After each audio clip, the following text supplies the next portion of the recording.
Okay, welcome to the guide for boost setup on Gen 3 cars. Alright, so real quick, I'm going to put a disclaimer in here, probably from here on out, considering the danger of messing with these things, so I'm going to go ahead and read this off to you real quick. The information contained in this video is for educational purposes only. Any modifications and tuning of engines can have undesirable consequences if done improperly. Before attempting any modifications, please do your own research and or consult a professional. Calibrating procedures learned in this video are done at your own risk, and any damage or liability is your own responsibility. And with that, we'll get into the video. Alright, if you're here, you're looking to set up your tune for setting up for boost. So we're going to have to go over a few things here. So we're going to go through the operating systems, how to apply them. The VE setup, obviously, for fueling, our spark setup, fueling setup, and of course some other considerations to keep in mind. For boost, I'm going to keep it as simple as possible, so I'm not going to be, it's not a full walkthrough, it's more of an overview on how to set up for boost only. So let's get into it, shall we? Alright, so if you ever clicked on the tab, we're actually going to take a look at it. You're going to notice there's actually a number of these in there, the operating systems. Of course, the two most popular for boost are going to be your 2-bar and your 3-bar. 2-bar is going to take us up to 210 kPa, and 3-bar will take us to 315. MAF can be used. Some people out there still run it, but most simply don't. If you're already in the enhanced 2-bar or 3-bar, it's just not necessary to run the MAF. But I'm sure somebody will argue that you can still do it, because you can. Now at the bottom, you have advantages to the enhanced OS. Of course, these are pretty nice. So you have your spark tables are going to go back to using the high and low octane tables, which is pretty cool, just like stock. And of course, our main and secondary VE, if applicable, also goes back to just like normal. So if you do have a secondary VE table, that'll operate just the same as it used to. That's pretty much it. So we'll jump right into actually applying these here in a sec. Alright, so let's go ahead and apply a new operating system to our tune file. So we have a stock file pulled up here, so a stock F body. First thing we're going to do is click on the OS tab here. And go ahead and pick the operating system we want. So let's, in this case, we're going to go ahead and run a 2-bar operating system in speed density. So let's go ahead and select this, apply code modification. You'll notice this warning comes up here, and it'll tell you exactly what to do. So save file with a new file name, and then you close the current file, open new file, and then we're going to have to use, this is extremely important here, use the write entire process only on the first write. So if you write this with the just the calibration, it will actually probably brick your PCM, as it says right here.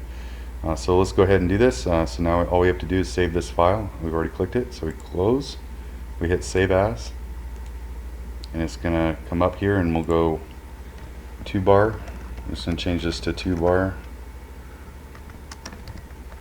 and leave it F body like that, and hit save. Then we go ahead and close the file, and then we open the other file now. It should be 2-bar operating system. Now let's check on that. We close this out, and we go over to engine. Now we can go to airflow and check our VE table. It's probably going to tell us immediately, and there we go. We have a 2-bar applied enhanced system now.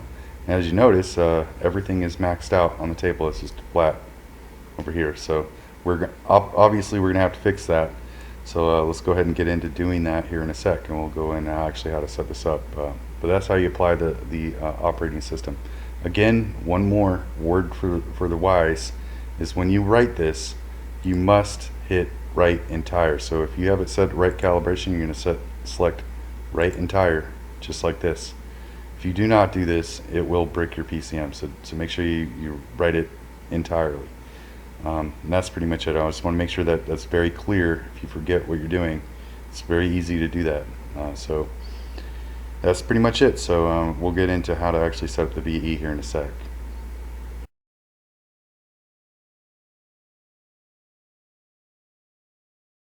Alright, so in order for us to get all this right, we're going to have to understand what boost actually is, or what we're talking about. Boost actually refers to any additional air pressure above the atmospheric pressure, aka the bar, or the barrow, which is actually typically about 101.3 kPa around there. You can say 102 or 100, but it's about 14.7 psi at sea level. If you were pushing 14 psi of boost that's going to mean that we're on the 200 kPa row on the VE table, meaning that you're going to need a 2-bar table. So if you're under 14 psi, 2 bar is going to work fine. If you're over 14 psi, you're going to have to run a 3-bar. So 5 psi boost equals 34.5 kPa, or about a third of 1 bar. So keeping that in mind, so about 5 psi, every 5 psi we're just going to add about that much to that row, fueling wise. Just as a kind of a guesstimate, it'll probably run pig rich, but that's fine. We want to make sure we're not on the lean side. So in this case, that would result in it being the 140 kPa row, because it's 34.5 kPa. That's where it will come up on that's the row it's going to make it to on the VE table. So increasing the fueling by 33% here would be a safe number, just to get started on tuning it, and I'll show you how to do that here in a sec.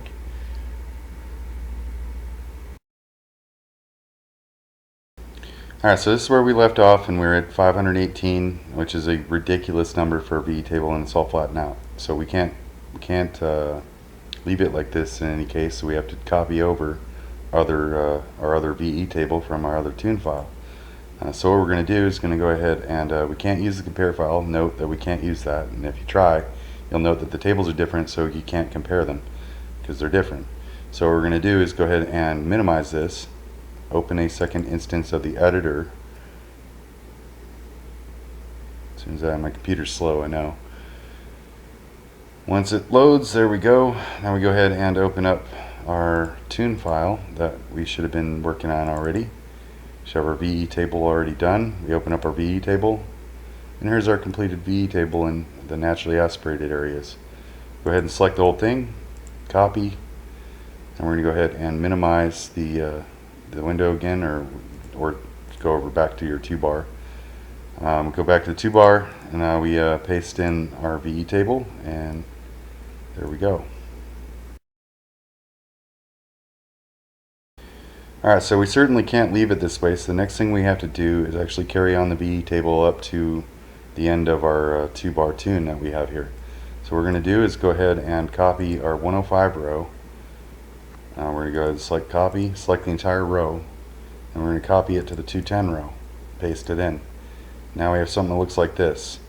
Now just for demonstration, I'm going to go ahead and show you what it looks like without the multiplication of the fuel and adding that in. We'll show you what that looks like in a sec.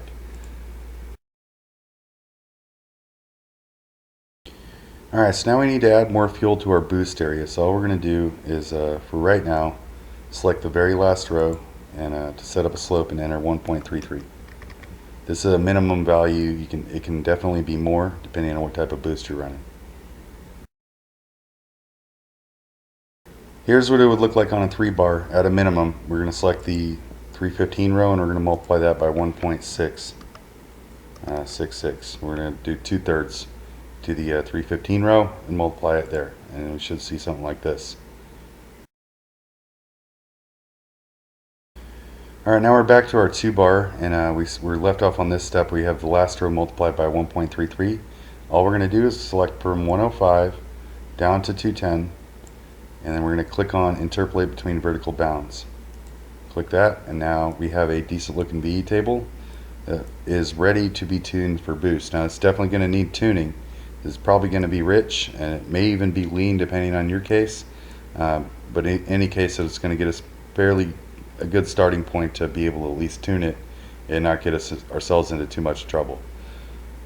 Alright, so going into spark setup, this is where it kind of gets a little dangerous, but for the maximum value, I've heard a few things out there, but one of the ones I like better was the 28 rule.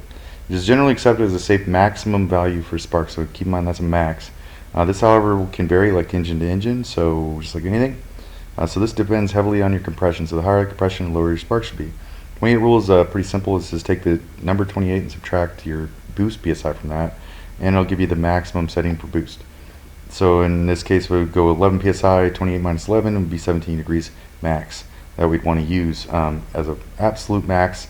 Again, I would normally take a few more degrees off than this. Normally go down 15, 10, even 10 degrees is a good place to start, because you'd be surprised how easily an engine can knock under boost, especially on high compression.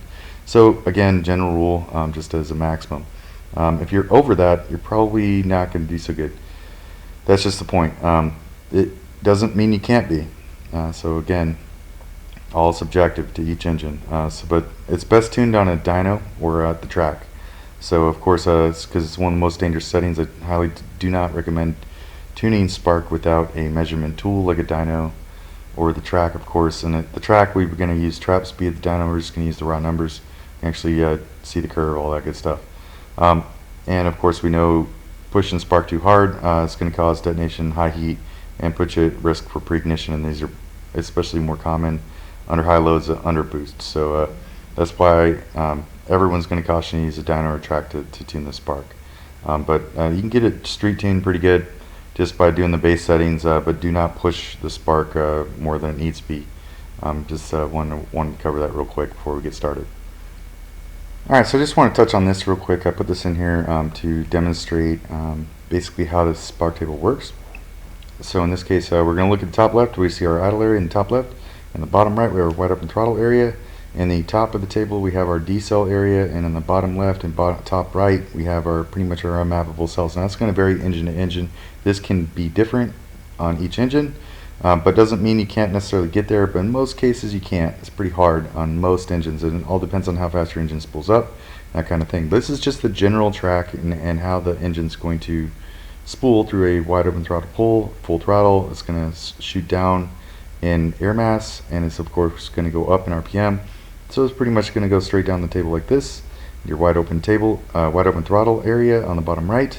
It's going to shoot on up, and then as you let go of the throttle, it's going to come back up, and as the air mass drops, it's going to come back down the RPM band, and just like so, and end up in this elliptical.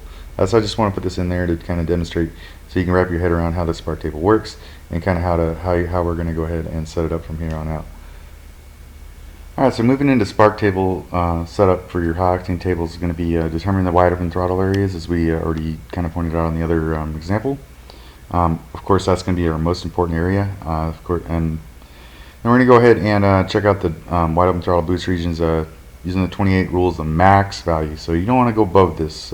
Try not to go above it. In most cases, you should be okay.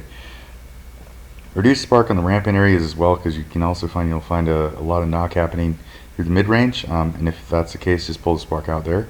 But in most of those cases, it's not usually a engine life ending thing if you get some knock, unless it's severe. But in most cases, you might experience a little bit of knock through the transitions.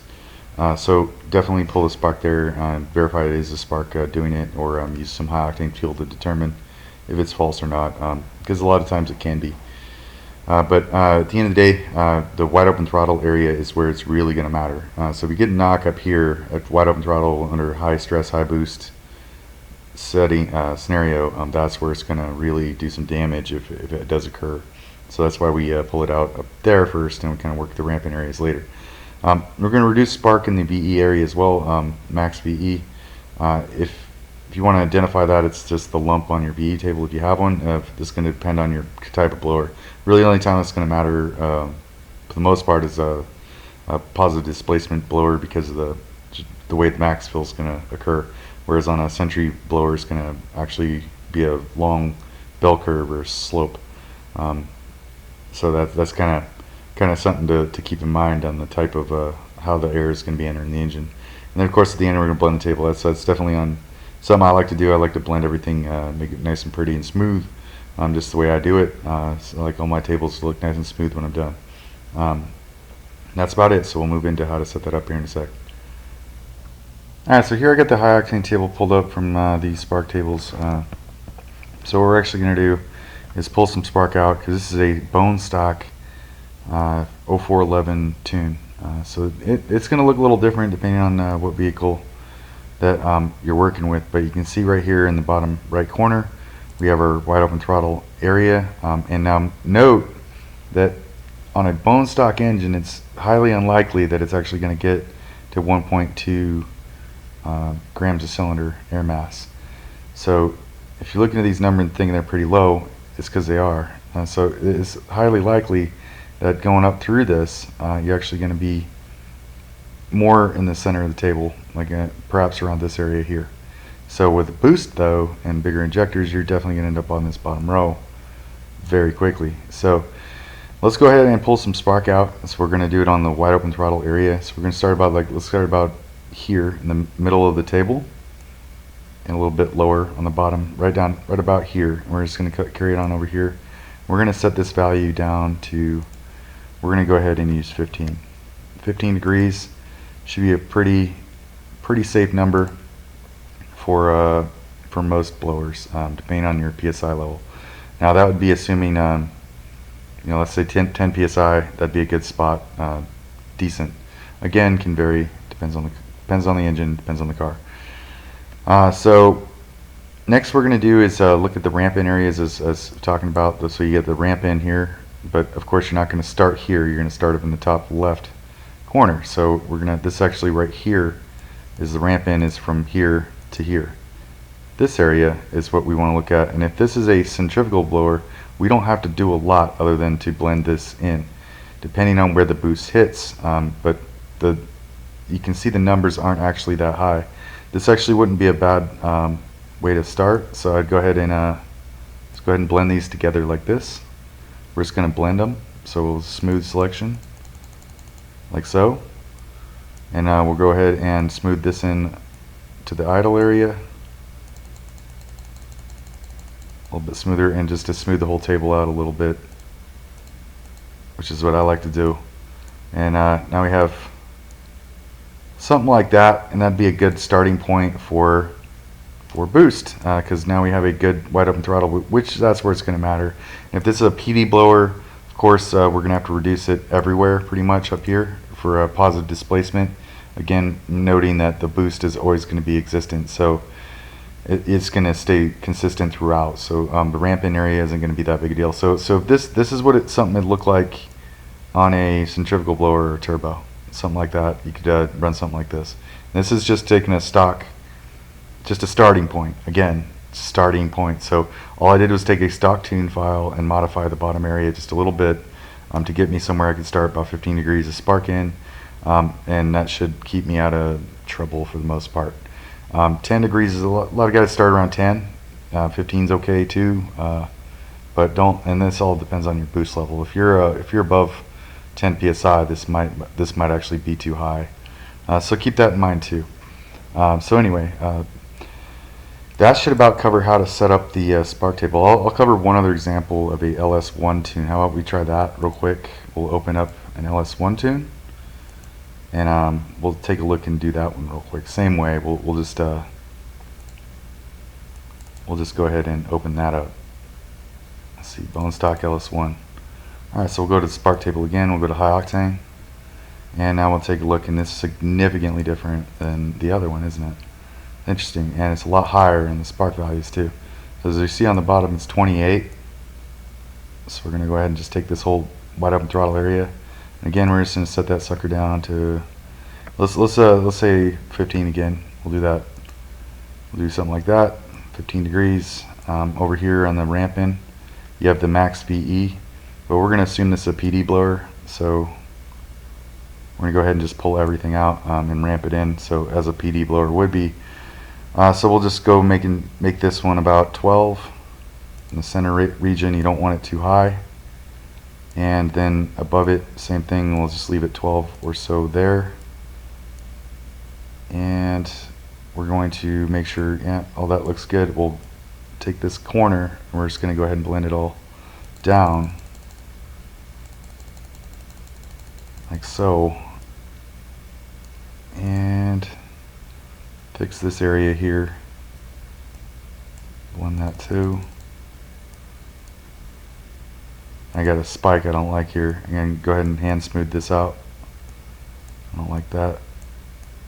Yeah, I'm not liking that spike there. We'll make this, we'll just interpolate the selection. Like so. Okay, it's looking good. That's not too bad. Something real quick changes, like so, and then I might have to change these up here later. But and that's going to depend on your blower and how fast it spools up, but really at 1200 RPM I'm looking at it getting 15 degrees, working its way down like so. Should be okay, and even through the max fill areas it should be alright. That might be a pretty conservative number, but that's fine. We're talking like a positive displacement here, So that's something like that. And then on the top, again, we'll go ahead and just select the whole table, smooth it in a little bit like so it can ramp back up. Something like that. That looks good, nice and smooth. Nothing, no surprises, nothing crazy. And that's a bone stock LS1. So you see it turned into something similar to the other table. Just the same. And again, this all can be adjusted later, but it's just a starting point, something you can plug in and kind of get a start on tuning the spark later on. And again, best way to do that's on dyno or the track. But that should about cover the high octane table. We'll cover how to do the low octane table here in a sec.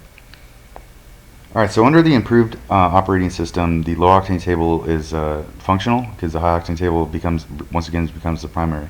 So the low octane table in this case on the new operating system is a backup. It's a backup table, and it's going to be based on knock learn factor. So the more the knock learn factor goes up, the more the PCM is going to bias towards the low octane table. So that means that if I set my table 10 degrees less on my wide open throttle area, the most the PCM could reduce the spark based on knock learn is down to, let's say if it's 15 on the high, it'd be down to 5 degrees on the low octane.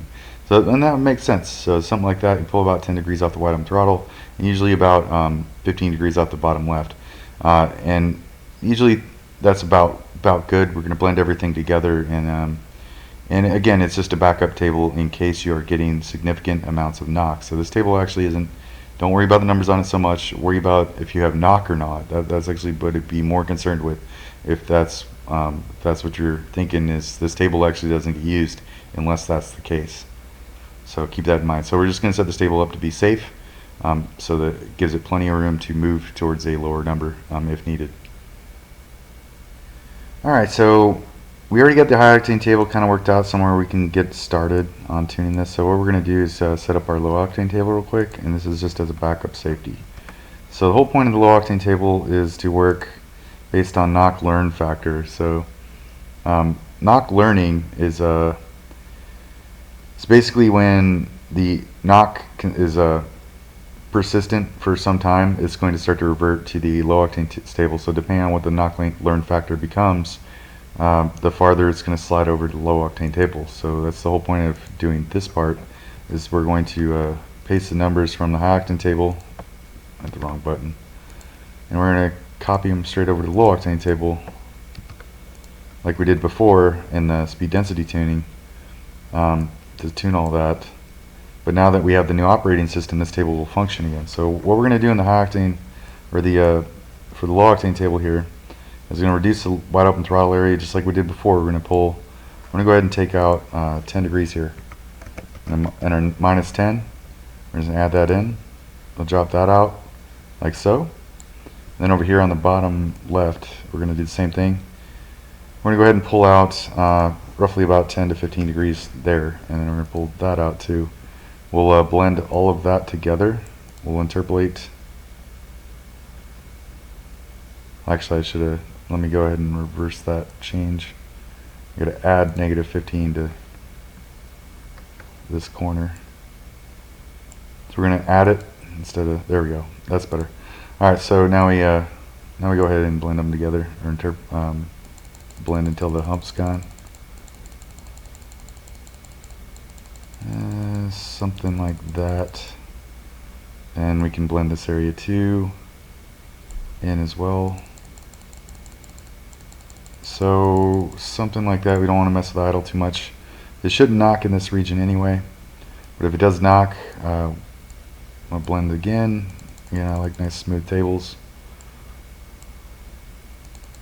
Blend, looking good, and that should do it. So the numbers on the top can be the same up here on the D cell, that's fine. However, on the in this region down here, we want the number very low, because the PCM starts to get the knock learn. We do want it to be able to pull the spark out. So it's going to potentially, if the knock learn factor is maxed out, it could potentially be down to 5 degrees. So that's as low as it can go, minus any other knock corrections. But and then of course the bottom left, if it's be high load or high fill and a low load, that's also a bad thing. So we want to make sure sparks actually negatives over here, which is pretty typical. So that's about it. So we that's how we're going to set up a pretty safe. It's just a safe table. It's a safe low octane table. It's a backup. This table is not used normally unless the knock learn is on. And if it's learning and getting lots of knock, then yeah, this table is going to be used. But that's just this is again subjective. Like you can do this a lot of different ways. But this will basically make sure that you're not getting too much spark if you are getting lots of knock. So it'll. I mean, I know the values are massively low, but keep in mind that this goes off of the knock learn factor. If you have knock in the first place, you've got bigger problems. If we compare the tables, we see they're only 11 degrees here, and if you're knocking, it needs to be less than that, clearly. So that's the idea. So that's all. That's again based on engine to engine, just an idea of what to do and why you're going to do that. Low octane table is definitely useful with knock learning. So as we see the enable, so learning, adaptive learning here, you see the enable should all be on from the stock setup. So this is again a stock tune, so you see as it's enabled here, these are the values that enable it, and pretty much, so as we get knock, it's going to start learning, and you'll have a knock. It's referred to as knock learn factor in the scanner. But that's it for that. Alright, so here's a tune file I borrowed from the repository. Now I know there's quite a few things on there. You may or may not find what you're looking for exactly as far as a lot of things go on the repository. But basically, this one I'm going to show you because I liked the way this one looked. This is an APSI turbo, 76mm turbo on a 4.8 truck. So you see here, you see this spark table like so. So it's exactly what we're talking about with the kind of the way they reduce the area. So we have down to 16. Not a lot of work on the decel area. It's been reduced a little. Again, if needed, you pull it out up here. But you see how it just steps up. And also on this one, I like to point out another good idea is, as you see, as the air mass increases, the spark steps down slightly and goes all the way to the bottom. So the lowest number being in the bottom right corner, and it works its way up as it goes back up. So I kind of like that idea. It's a little ripply to me, but still looks good. It's not a bad little table here. And it's another example, and this is running 76mm APSI. So you can see the idea. This is running about 16 degrees of spark advance. And of course, as you see in the bottom left, it's down -9. And then I see your low octane table is down -16, etc. You see it's kind of the same. It looked exactly the same as ours. It's a little bit higher than I'd like to see it in the, this region, but again, good example of a decent boost table. This is a running truck, so it's a real tune. No complaints from the owner apparently. So yeah, and just like so, I just wanted to point that one out so you guys can see kind of what I'm talking about. So. Alright, so you can, there's a lot of other examples out there, but not all of them are the best to look at. But there's tons of examples. Whatever works for you is what works for you at the end of the day, though. And whatever gets you down the track the fastest, that's the one you go with. So I'm not going to beat that up too much more. I think that about covers how to set up the spark tables for a boost tune. Okay, so as we know, the VE table is our primary fueling table. Essentially, I know that it's actually really the air mass calculation. However, increasing the air mass calculation will increase the fueling because that's how it's going to work out in the math. However, in order for the enrichment target to be correct and boost, because we're going to be talking about things that are over the actual values we want, it must be built into the table, like as far as the target. To get it to target anything above 100 kPa, we actually have to build this into the power enrichment or the boost enrichment. Now there's two primary methods of doing this, and of course that's power enrichment only.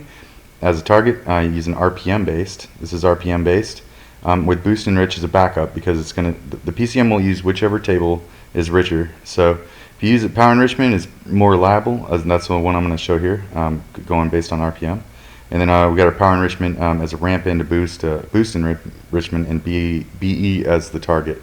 That of course means that Boost enrichment will become richer at some point, usually into the boost at about 110 kPa. We start setting it richer than the PE, and then it'll use the boost enrichment from there on up. Now, keeping in mind that some PCMs are a little slow to activate boost enrichment, and this is why. It's usually better to go with the power enrichment setup and just go off RPM, and it's actually pretty reliable that it's going to work. Whereas and boost enrichment, of course, you set it as a backup, make it rich as well, target the 11.5. That's only if you hit boost or hit those numbers before you hit the RPM to trigger the power enrichment, if that makes sense. So that's what boost enrich is for. But other than that, so we're going to talk about at least how to do the power enrichment and just go over boost enrich, and you guys set this up as desired on your own setup, and whatever works for you is what works. But a lot of people do it, it's just one of these two ways pretty much. That's the two primary methods. Alright, so the method I'm going to show in this video is going to be the power enrichment version. So instead of using boost enrichment, we're only going to use power enrichment, and we're going to set boost enrichment basically to act as a backup table. So this is probably the most proper way to set it up. I know I'm probably going to catch some flack for that in the comments, but I'm going to go with, I'm just going to make a decision and say that power enrichment, the way to do it, is personally the way I prefer, because it's RPM driven, RPM based, very easy to know when it needs to be on, and it's pretty easy to set it up that way. And BE can still be used just as a backup table, just in case you end up into boost at some other point during the RPM band that you weren't intending. But you set it a little bit lower than the target for the PE ratio, and that way if you do get into that point, it'll just kick in and act as a backup safety net. But other than that, we'll get into how to set it up here in a sec. Alright, so I'm going to show you how to set up the power enrichment now. The numbers we're going to use are going to be based on a stoichiometric number, which is 14.63 right here. Stoic AFR, so 14.63 is what we're basing this on. Come on over to the power enrich. Here we go. First thing I'm going to do is set the map enable up to 70. Next I'm going to go over to power enrichment, the EQ ratio, and I'll make sure that's correct. Now this is going to be based on my blower. If I have a PD blower, I pretty much set this right across the board. That would be positive displacement. It would look like this, so just be 1.27, and just call it a day, like that, and that's fine. Or if I have a turbo or a procharger or another centrifugal blower, I would identify where I'm getting into boost and where I actually do need to be 11.5. In that case, I'd probably, let's say it hits 11.5 or 5 psi at 4,000. So at 4,000, I'm going to say about 5 psi, I'm going to want to be roughly about 11.1 or 11.5. So before that, I don't need to be. So I'm going to go down to the bottom here. I'll select up to about, let's just do it like this. Let's go up to 36 and go 1.17, like equals, like something like that, and then we'll blend it in like so. Boom, there we go, and that will work. So there's our centrifugal version. So if we are in power NA area, we don't need to be at 11.5. But once we do hit boost and we're say around the 4,000 RPM mark, if that's the case for your blower, then yeah, we need to be 11.5. So that's what we're going to look at. So something like that will work just fine. Now for our backup, just in case we don't get into power enrichment, which is going to be dictated by this throttle pedal right here. This table right here is going to dictate that. So if I'm at 4,000 and it takes 54% throttle, it might not actually take that much. So let's go ahead and say it takes 40% to hit boost. So we'll set it to 40. We want to get into it sooner than later, so we'll interpolate that in, kind of smooth this out, and make sure that this matches where we need to be, the boost, and where we need to be with our fueling.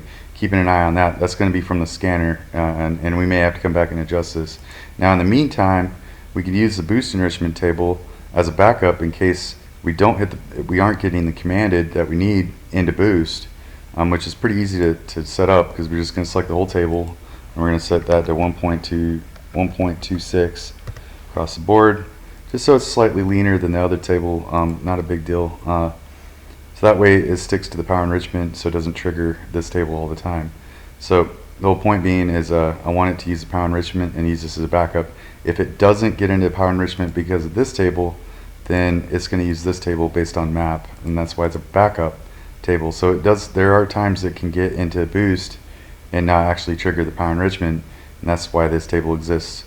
So that's a better way to do this. It's a better way to set it up. It's a safer way. So that way we have two tables basically covering down and make sure we get the right AFR. So at the end of the day. But that's pretty much it. So I hope that was clear enough. The delay, we're going to leave that 0 obviously. Enrichment rate, we leave that alone as well. Some guys, they increase this. I've never really seen a need for it. But other than that, yeah, that's pretty much all we do to set up for boost fueling.